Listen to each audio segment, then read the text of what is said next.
Hello, welcome to the Millionaire Detective Balance Unlimited Review, Episode 1. And my thoughts, just from an overall perspective from Episode 1, the show was pretty damn good. So, coming into this, I didn't expect the show to necessarily wow me. I saw it was a detective show, and it was a mystery, so I'm like, okay, that interests me, that intrigues me. I like mystery type anime, but I didn't expect too much, especially from the way the cover was looking and how much loose information there was about the show. Because I was doing research and trying to see if I would like it, just see what type of mystery it was.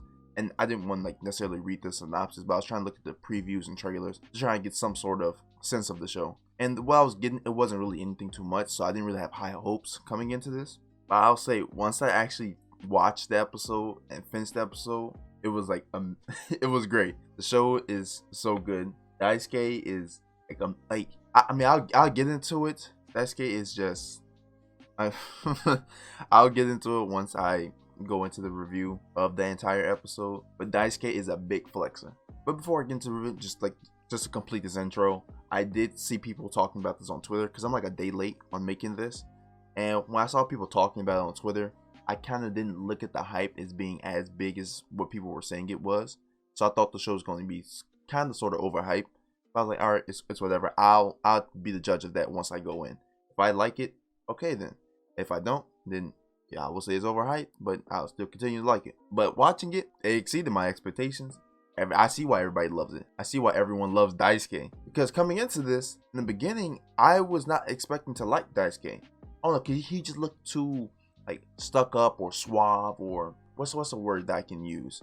Pretentious, I guess. He just looked like kind of like an a-hole. So I thought that Haru was actually gonna be my favorite character because he just seems pretty normal, pretty cool. Obviously, I would know that Daisuke would be the fan favorite. He looks like somebody everyone would like. So I was like, all right, let me start liking Haru. But then as the episode went on, I was like, oh, hold on, Daisuke, he kind of different.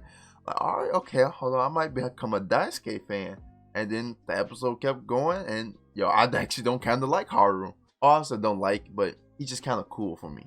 But when it comes to Daisuke, I really like Daisuke. Anyway, let's just get into the overall episode and review. And when it comes to the actual episode at hand, I don't want to spend too much time recapping it. I'm way too lazy. Pretty much we're introduced to Haru, who has been laid off the first division, and he's kind of like just like a street cop basically. While he's on duty, there's apparently this terrorist who's trying to bomb someplace, and being kind of one of those overly justice people or justify people. No, what's the word I'm looking for? Kind of like people who value the morals of being a policeman very highly. So being one of those people, he sees some people from the first division and he runs over to them and tries to take over their job. And so the perp who was behind the bombing, he's been caught, but the bomb is still in place, is in the truck. But you also get this little side story with these two random characters, and they are pretty much placed in so that they can move the bomb and get in the car to drive it away. The two randoms they tried to rob a shop, but they end up robbing, well, technically, didn't they rob?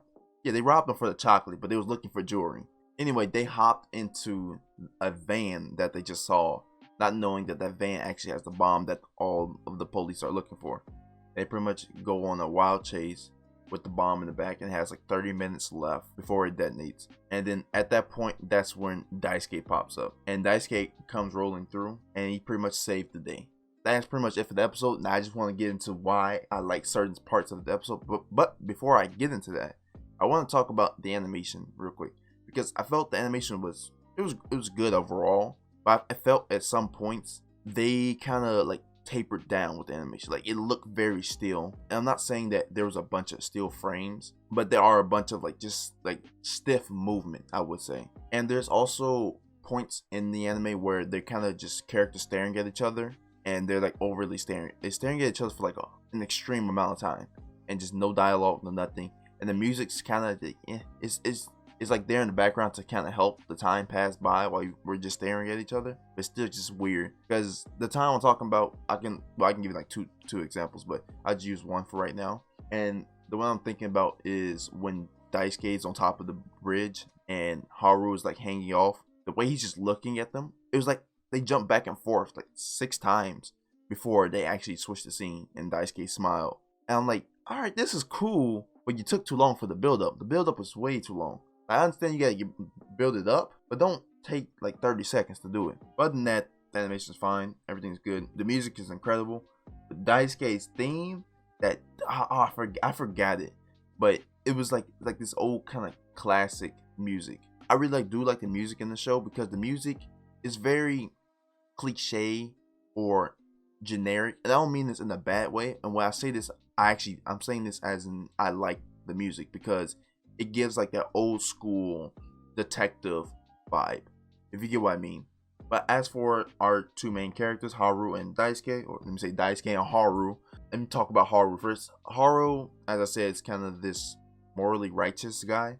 So when it comes to their relationship or his relationship with Daisuke, I find it's going to be very intriguing because Daisuke is a person who is built on the foundation of money, whereas Haru isn't like that at all. So at the ending scene, when Daisuke asked him name and price, Haru got like really irritated because he said, even though you have money and have the power to do all this, that don't mean that money can necessarily buy everything. And I kind of see that's the way that they're going with their dynamic, whereas Daisuke rules by money and Haru is motivated by personal justice. But other than that, I think just Haru's just cool. He's okay. Like him a lot less than what I thought I was gonna like him, but he's just cool. But as for Daisuke though, Daisuke, yo, he has to be like the biggest flexer in like anime period when it comes to money, when it comes to just anything in like I guess general. Because like his introduction, first of all, like not him stepping off the plane, not him talking to the director or anything like that, like none of that. No, when this man pull up down the street and you just hear in the background as Haru's walking up, he's like, what is that sound? And you just see a dude driving through traffic, hitting every car on the way purposely. And so at that point, you're kind of thinking, all right, this gotta be some bad guy or something like that. But no, it's Daisuke, and he's just driving through everyone, hitting every car, drives into a pole, crashes it, get out the car. He's like, oh, interesting. And like he's able to do that simply because he doesn't care, because he can buy everything back and reimburse everything. And so when he took the guy's car and then he gets to talking. First of all, when it comes to Daisuke, like money and the way he like does the card and signs and everything, like that is so dope to me. That's so cool. But then when he takes the car, he's talking to his butler and he tells him just to reimburse all the damages that has been done so far. It's like, bro, you know how much money you have? Like, and then oh my god, the reveal was, I'm gonna say like reveal, but when he said balance unlimited, and at that moment it clicked for me. I was like, oh, so that's why the show is called Balance. The man is infinitely rich.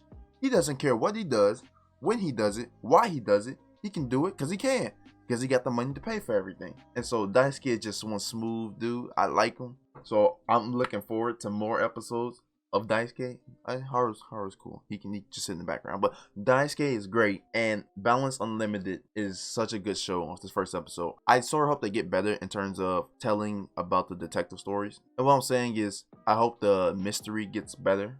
And I know it's just the first episode, so it isn't really nothing there. I know that it was just the introduction, so I'm not expecting that much. But I'm saying, as my expectation going in for the overall series of, I would assume it's 12 episodes, I would expect the mystery and lore to be really good. But that is it for my review. This episode was a lot better than I thought. It was great. I'm looking forward to more episodes. But I hope you all enjoyed. Thank you all for watching, and goodbye.